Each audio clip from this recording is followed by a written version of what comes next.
All right, so this is a kind of interesting hand. Let's just replay it. Limp, check. It's the kind of hand you want to raise occasionally. If you're playing against a weaker player who likes to fold a lot, I'd raise it a bunch more. You're playing against crazier players, I might never raise it. It's just something good to have in your arsenal to sometimes pounce on those limps with some of the weakest hands.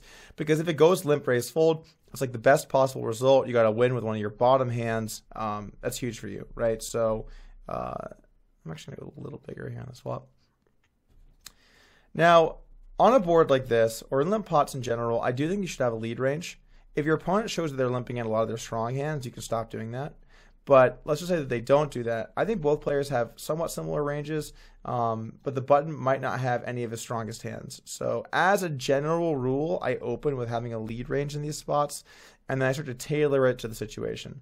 Particularly against an unknown, particularly against a guy not button full, I'm going to have more leads than not. He's got to figure out a way to defend this appropriately. And if he doesn't, then I'm going to be profiting with this type of bet. I mean, I'm going to be profiting with this bet almost no matter what.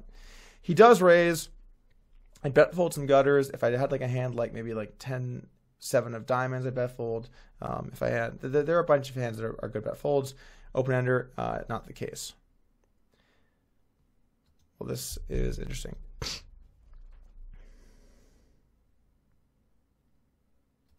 Don't have a diamond, but I also really don't like having sevens here because we really want him to have hands like 7-5 or 7-8. Like I would much rather call 10-9 of hearts here.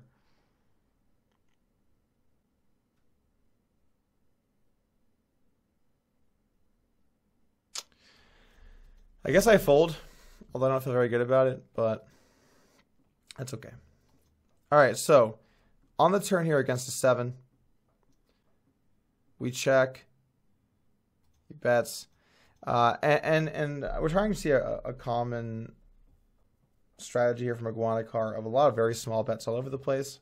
Makes me think that on the 4 deuce deuce board where I had king 7, he bet turn ace this size.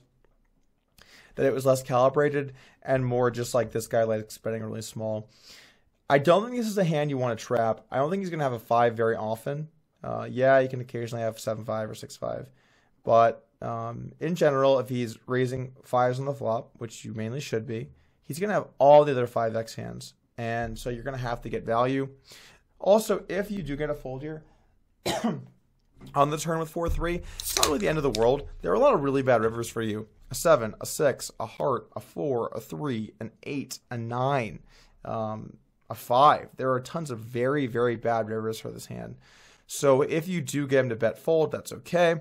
And then obviously if we do get a brick river, we're mainly going to look to jam for value. Now, if you're playing against a guy who's creating a balanced raise range with a lot of straight draws, you have to be a little more careful in this spot because he can definitely have 9-8, 8-4. Those are some of the better bluff hands. But I do think that in general, those hands will be looking to use a bigger turn size. When you face smaller bets, you should raise a little thinner for value and a little bit more aggressively with your bluffs. And until you see otherwise.